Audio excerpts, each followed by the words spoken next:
346 votos no plenário da Câmara para aprovação, com urgência, desse decreto que derruba a tentativa do governo de aumentar o IOF, a tentativa do governo de melhorar as contas do governo federal, aumentando o IOF. É fundamental conversar com a nossa analista de política, Larissa Rodrigues, porque não deu certo a estratégia do governo, Larissa, de adiantar o pagamento das emendas às quais os deputados têm direito.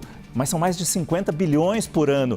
E aí, esse pagamento das emendas, algumas inclusive adiantadas, o governo achava que, quem sabe, isso fosse amenizar o clima ruim desse aumento do IOF. Aparentemente, não deu certo e temos esse resultado. Mais de 340 deputados votando por essa urgência.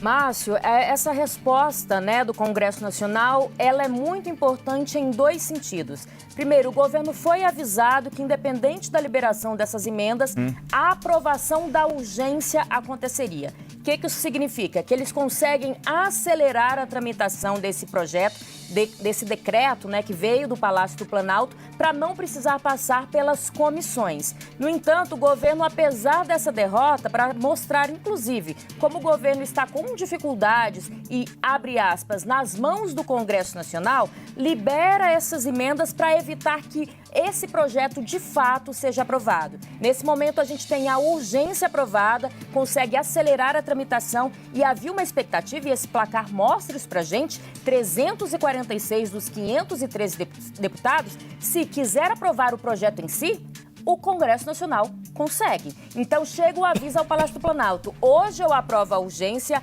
acelero, você continue, então, liberando as emendas que a gente está querendo e mude a maneira como tem encarado o ajuste das contas públicas, porque, senão, a gente vai aprovar o projeto em si nos próximos dias. Esse é o recado passado hoje em alto e bom som pelo Congresso Nacional, que a cada vez mostra um Palácio do Planalto mais dependente e um Palácio do Planalto que se vê perdido. A Carol trouxe pra gente que a própria maioria, que a própria base do governo, que o governo, na orientação, naquele momento que o parlamentar chega e fala, eu recomendo que a maioria, que a base do governo vote de tal maneira. O governo não teve força nem para obrigar a base do governo a votar contra esse projeto. O governo liberou a bancada. O que isso significa? Que cada parlamentar, mesmo da base do governo, poderia votar como bem entendesse.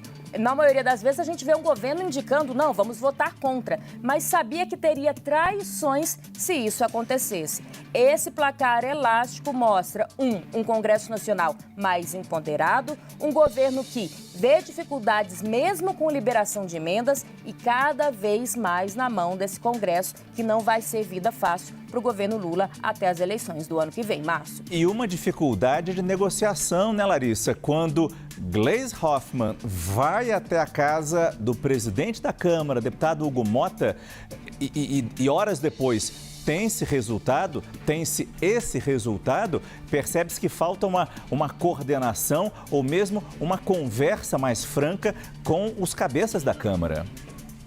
E o problema, que a gente escuta essa reclamação de articulação do governo desde o início do governo Lula, Márcio. Tanto que a gente teve a mudança nessa secretaria, nessa mudança de ministro no ministério responsável por essa articulação. Havia muita reclamação da articulação do ex-ministro Padilha. A gente vê essa nova articulação, até alguns elogios para a Gleisi Hoffmann, dizendo que ela consegue pelo menos conversar melhor. Mas eu queria destacar outro detalhe que tem irritado muito o Congresso Nacional.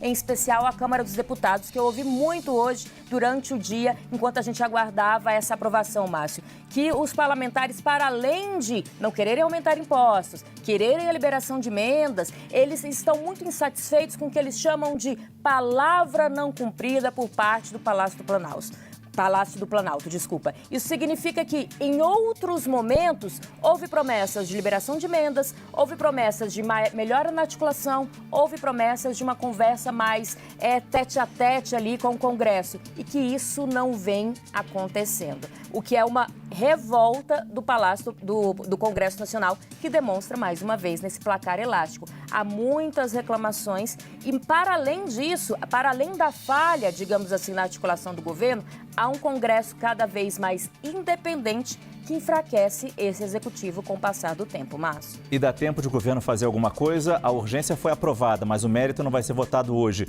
Pelo menos existe essa expectativa de não acontecer isso hoje. Há alguma expectativa do governo poder fazer alguma coisa para essa outra votação? Márcio, hoje, depois dessa reunião que você citou com Gleisi Hoffmann, e não só com ela, que o próprio presidente da Câmara se encontrou com também o ministro da Casa Civil, responsável por tentar colocar ordem em todos os ministérios, a promessa foi de que o mérito, ou seja, o projeto em si, para entrar em vigor, vai ser votado daqui 15 dias. Porque semana que vem começa São João, a gente tem também, toda uma outra articulação. Bem ali naquela régua de quase começar o recesso parlamentar. Então, o governo tem 15 dias para tentar mudar isso.